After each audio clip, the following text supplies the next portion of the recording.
Okay, नमस्कार, हार्दिक स्वागत तथा शैक्षिक अभिवादन। यस श्रव्यदृश्यको माध्यमबाट हामीलाई हेर्नुभएका सम्पूर्ण आदरणीय महानुभावहरूमा डाक्टर निरञ्जन रिजाल हार्दिक स्वागत तथा न्यानो अभिवादन टक्राउन चाहन्छु। आजको हाम्रो कक्षा, आजको क्लास हामी म्यानेजमेन्ट एकाउन्टिङ अथवा managerial accounting, specially BBA 5th semester बीबीएसका स्टुडेन्टहरू जो म्यानेजमेन्ट एकाउन्टिङ पढ्नुहुन्छ र मास्टर्समा पढ्ने एमबिए एमबिएस स्टुडेन्टहरूको लागि इन्ट्रोडक्सन। म्यानेजमेन्ट एकाउन्टिङ भनेको के हो, थ्योरिटिकल्ली म्यानेजमेन्ट एकाउन्टिङलाई हामीले के भनेर बुझ्ने, म्यानेजमेन्ट एकाउन्टिङ अरू एकाउन्टिङ भन्दा के फरक छ भन्ने कुराको क्लास लिएर आज हामी उपस्थित भइसकेका छौँ र आजको हाम्रो क्लास सुरु गरौँ। Let's talk about the management एकाउन्टिङबाट, राइट। अब यो म्यानेजमेन्ट एकाउन्टिङलाई बुझ्नुभन्दा अगाडि सबभन्दा पहिला लेट्स से कि हामी सबभन्दा पहिला एउटा काम गरौँ कि हामीसँग टाइप्स अफ एकाउन्टिङ के छन्। हामीसँग टाइप्स अफ एकाउन्टिङ जम्मा जम्मी 3 किसिमको एकाउन्टिङहरू छन्। जम्मा जम्मी हामीले पढ्ने एकाउन्टिङ अथवा अहिलेसम्म चलन चल्तीका एकाउन्टिङ जसलाई भन्छौँ, राइट, एकाउन्टिङ जसलाई भन्छौँ हामी, 3 किसिमको एकाउन्टिङहरू छन्। एउटा नम्बर वान हाम्रो फाइनेन्सियल एकाउन्टिङ भयो।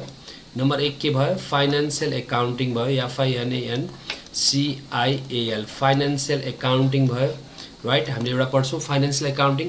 अनि नम्बर 2 मा छ हाम्रो कस्ट अकाउन्टिङ। नम्बर 2 मा छ cost accounting. This is number 2। And number 3 मा पढ्छौँ हामी, this is number 3 management accounting.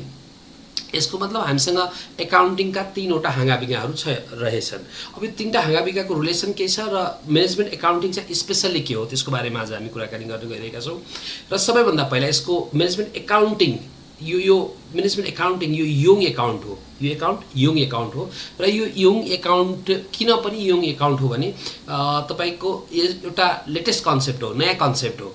Latest त नभनिहालौँ, आजै हिजो आएको कन्सेप्ट त होइन, केही वर्ष भइसकेको छ र यसको आवश्यकताबाट जन्मिएको, मतलब म्यानेजमेन्टलाई आवश्यक परेको कारणले जन्मिएको अथवा जन्माइएको एउटा एकाउन्टिङ के हो, म्यानेजमेन्ट एकाउन्टिङ हो।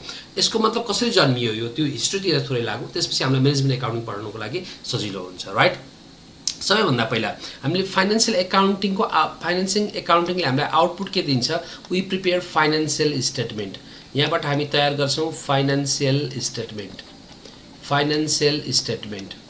अब यो फाइनेन्सियल स्टेटमेन्ट भनेको सिम्पल रूपमा के हो कि कम्पनीमा 1 वर्षभित्र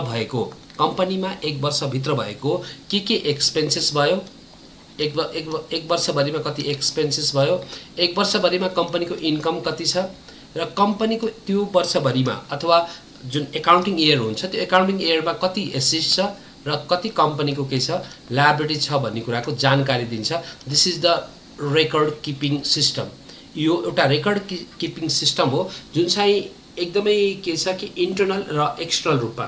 इन्टर्नल भन्नाले कम्पनीको इन्टर्नल रूपमा र एक्सटर्नल IRD को लागि अथवा भनौँ सम्बन्धित निकायको लागि, सेयर होल्डरहरूको लागि यो एकदम कम्पलसरी एकाउन्टिङ हो। फाइनेन्सियल स्टेटमेन्टले दिने एकाउन्टिङ अथवा फाइनेन्सियल जसलाई हामी एकाउन्ट भनेर सिम्पल रूपमा बुझ्छौँ, त्यो एकाउन्ट चाहिँ हाम्रो फाइनेन्सियल एकाउन्टिङ हो जुन बुक किपिङबाट सुरु हुन्छ।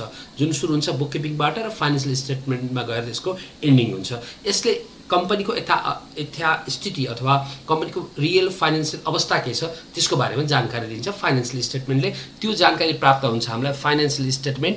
And the financial statement contents income statement and balance seat, right. So यसले हामीले फाइनेन्सियल स्टेटमेन्टले के बनाएर दिने भयो, इन्कम स्टेटमेन्ट र ब्यालेन्स सिट फाइनली हामी तयार पारिदिन्छ। त्यो एकाउन्टलाई भन्छौँ हामी फाइनेन्सियल एकाउन्ट। अब यो फाइनेन्सियल एकाउन्ट को आफ्नो साइडमा फाइदा छन्, राइट। यो नगरी नहुने कुराकानी हो। Legally it is compulsory, legally यो बनाउनु जरुरी छ। कुनै पनि अर्गनाइजेसनले कुनै पनि अर्गनाइजेसन विदाउट फाइनेन्सियल स्टेटमेन्ट तयार नगरिन्जेलसम्म दे आर नट लिगल, उनीहरूलाई लिगलाइज भएको मानिँदैन, राइट। सबैले खोज्छन्, सेयर होल्डरले फाइनेन्सियल स्टेटमेन्ट खोज्छन्। बोर्ड अफ डाइरेक्टरको लागि यो इम्पोर्टेन्ट हुन्छ, आउटसाइडरको लागि हुन्छ, क्रेडिटर्सको लागि इम्पोर्टेन्ट हुन्छ, इभन कर्मचारीहरूले मतलब बोनस कति आउँछ भनेर जानकारी लिन खोज्छन्। त्यस्तै आउटसाइडर अरूले सेयर होल्डर जो नयाँ सेयर होल्डरहरूले मतलब त्यो यो फाइनेन्सियल स्टेटमेन्टलाई चाक दिएर हेरिरहेका हुन्छौँ। यसको यावत चिजबिजहरू छन् जसमा के गरेको हुन्छ, कुनै पनि अर्गनाइजेसनको जसको फाइनेन्सियल स्टेटमेन्ट हामी तयार गर्दैछौँ उसको सुरुदेखि इन्डसम्मको, मतलब 1 वर्षभरिको के जे पनि फाइनेन्सियल ट्रान्जेक्सन हुन्छ थ्रु आउट द इयर, त्यो सबैको के समरी हो अथवा सबैको एउटा रिपोर्ट अथवा एउटा रिपोर्ट गरेर बनाइएको हाम्रो समरी गर्ने काम गर्छ फाइनेन्सियल स्टेटमेन्टले। यहाँसम्म कुराकानी क्लियर छ। अब त्यसपछि के हुन्छ कि त्यो अर्गनाइजेसनको कुनै एउटा युनिट छ, कुनै प्रोडक्सन युनिट छ भने त्यो प्रोडक्सन गर्दाखेरि, सामान प्रोडक्सन गर्दाखेरि अथवा आउटपुट निकाल्दाखेरि त्यसको कस्ट कति लाग्यो, टोटल कस्ट हामीले पत्ता लगाउनु पर्ने हुन्छ, individual cost, right? Individual cost of product, total cost पत्ता लगाउनु पर्यो।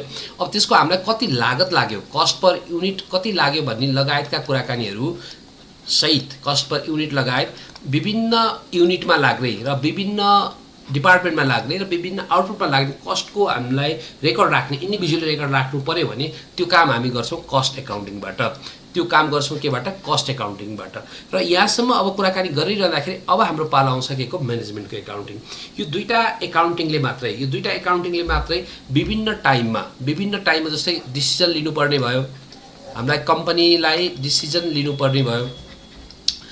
जस्तो फाइनेन्सियल एकाउन्टिङले त खालि के मात्र राख्छ? रेकर्ड मात्र राख्छ, हिसाबको रेकर्ड मात्र राख्छ। त्यो राखेकोले हामीलाई 5 वर्षमा कहाँ पुर्याउँछ, हामीलाई 10 वर्षमा कहाँ पुर्याउँछ, राइट? त्यसको आधारमा यो फाइनेन्सियल स्टेटमेन्टको आधारलाई लिएर र कस्ट एकाउन्टिङको आधारलाई लिएर म्यानेजमेन्टलाई चाहिने इन्फर्मेसन प्रोभाइड गर्ने, के गर्छ सबभन्दा पहिला?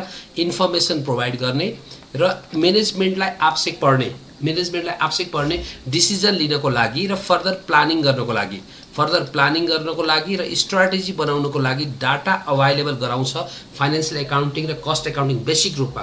यो बाहेक डाटा अन्तबाट पनि लिन्छ म्यानेजमेन्ट एकाउन्टिङले। र जब कुनै पनि म्यानेजमेन्टका डिसिजनहरू लिनुपर्ने हुन्छ त्यो बेलामा तयार गरिने एकाउन्टिङलाई भन्छौँ हामी म्यानेजमेन्ट एकाउन्टिङ। हामी के भन्छौँ? म्यानेजमेन्ट एकाउन्टिङ भनेर भन्छौँ। अब म्यानेजमेन्ट एकाउन्टिङले फाइनेन्सियल र कस्ट एकाउन्टिङबाट मात्रै लिँदैन, कस्ट एकाउन्टिङ र फाइनेन्सियल एकाउन्टिङ बाहेक अन्य सोर्सेसहरूबाट जस्तै स्ट्याटबाट, साइकोलोजीबाट र यो इन्टरनल र एक्सटर्नल इन्भाइरोमेन्टको एनालाइसिस गरेर इकोनोमिक्सको पनि सहायता लिएर विभिन्न स्कुल अफ थटबाट इन्फर्मेसन लिएर सहायता लिएर आफ्नो डिसिजन लिने, प्लानिङ गरेर स्ट्राटेजी बनाउनको लागि जुन एकाउन्टिङको डेभलप भयो, जुन एकाउन्टिङको प्र्याक्टिस हुन थाल्यो, that accounting is known as management accounting. त्यो एकाउन्टिङलाई अब हामी के भन्न थाल्यौँ? म्यानेजमेन्ट एकाउन्टिङ भन्न थाल्यौँ, राइट? सो म्यानेजमेन्ट एकाउन्टिङको सिम्पल रूपमा के रहेछ कि म्यानेजमेन्टले डिसिजन लिनु पर्यो। जस्तै अब म्यानेजमेन्टको कुराकानी गर्दाखेरि there are 3 levels of management, right? Top level of management, middle level of management, right? Middle level of management र अपरेटिङ लेभल म्यानेजमेन्ट। यो 3वटै लेभलमा अलग अलग किसिमका, जस्तै टप लेभल म्यानेजमेन्टले स्ट्राटेजिकल डिसिजन लिनुपर्ने हुन्छ। त्यो बेलामा उसले पनि त हिसाब किताब राख्नु पर्यो, उसले पनि एकाउन्टिङ गर्नु पर्यो। त्यो एकाउन्टिङ गर्ने काम कसले गर्छ? हाम्रो म्यानेजमेन्ट एकाउन्टिङले गर्दछ, राइट? त्यो काम कसले गर्छ? म्यानेजमेन्ट एकाउन्टिङले गर्दछ। किनभने फाइनेन्सियल एकाउन्टिङको काम त जे भएको छ जे फाइनेन्सियल ट्रान्जेक्सन छ त्यसलाई रेकर्ड गर्ने र त्यसको स्टेटमेन्ट तयार गर्ने काम गरिदियो। कस्ट एकाउन्टिङले के मात्रै काम गरिदियो हामीलाई? कस्ट एकाउन्टले कुनै प्रोडक्टको टोटल कस्ट निकाल्ने काम गर्यो अथवा कस्ट पर युनिट निकाल्ने काम गर्यो।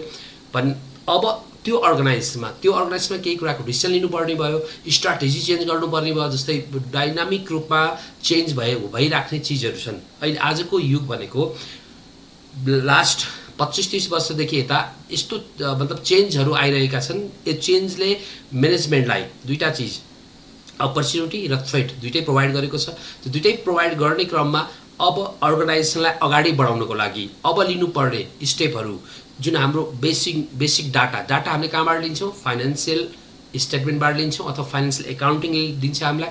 र अर्को डाटा हामीले प्राप्त गर्छौँ कस्ट एकाउन्टिङबाट लिएको डाटाले हाम्रो यथास्थिति के हो त्यसको बारेमा हामीलाई जानकारी दिन्छ। हामी के हौँ, हाम्रो वेट के हो, हाम्रो स्ट्रेन्थ के हो त्यसको बारेमा जानकारी दिन्छ। र अब हामी कहाँ पुग्ने भन्ने कुराको डिसिजन लिनलाई फाइनेन्सियल एकाउन्टिङ र कस्ट एकाउन्टिङ असमर्थ भएको कारणले अब सुरु हुन्छ म्यानेजमेन्ट एकाउन्टिङको काम, राइट? अथवा म्यानेजमेन्ट एकाउन्टिङ यो कारणले इभल्भ भएको अथवा यो कारणले म्यानेजमेन्ट एकाउन्टिङको सुरुवात भएको हो।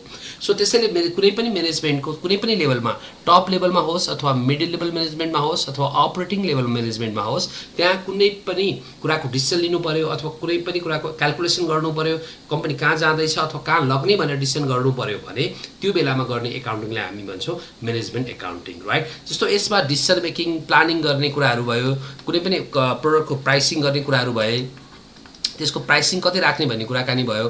त्यस्तै कम्पनीको बजेटिङ बनाउने कुराहरू भए, बजेटिङ बनाउने कुराकानीहरू भए, यी लगायतका विभिन्न कुराहरू जुन एकाउन्टिङ म्यानेजमेन्टको अथवा म्यानेजमेन्टले हेर्नुपर्ने हुन्छ अथवा म्यानेजमेन्टले डिसाइड गर्नुपर्ने हुन्छ, यो खालको प्लानिङ गर्ने कामलाई, प्लानिङ गर्ने एकाउन्टिङलाई भन्छौँ हामी म्यानेजमेन्ट एकाउन्टिङ, राइट। यसलाई भन्छौँ हामी के, म्यानेजमेन्ट एकाउन्टिङ भनेर भन्छौँ। सो अब यसको एउटा स्विट एक्जाम्पल एउटा हेरौँ हामी, स्विट डेफिनेसन भनौँ अथवा यसको चाहिँ हामी म्यानेजमेन्ट भनेको यसको म्यानेजमेन्ट एकाउन्टिङ एउटा डेफिनेसनलाई हामी हेरौँ। Management accounting is the process of, management accounting भनेको के हो, एउटा प्रोसेस हो अफ आइडेन्टिफाइङ, के गर्ने, आइडेन्टिफाई गर्ने, पत्ता लगाउनु पर्यो, आइडेन्टिफाई गर्ने, आइडेन्टिफाइङ, मेजरिङ, त्यसलाई मेजर गर्नु पर्यो, एनालाइजिङ एन्ड इन्टरप्रेटिङ, मतलब त्यसलाई इन्टरप्रेट गर्नु पर्यो, केलाई financial and non financial information, not only the financial, जस्तै कस्ट एकाउन्टिङले फाइनेन्सियल इन्फर्मेसनको मात्र रेकर्ड राख्छ। कस्ट एकाउन्टिङले कति उत्पादन भयो, कति कस्ट लाग्छ, कस्ट पर युनिट कति छ, त्यसको मात्र रेकर्ड राख्छ भने यसले चाहिँ फाइनेन्सियल र नन फाइनेन्सियल दुईटै एलिमेन्टहरूलाई लिएर डिसिसन गर्नुपर्ने हुन्छ।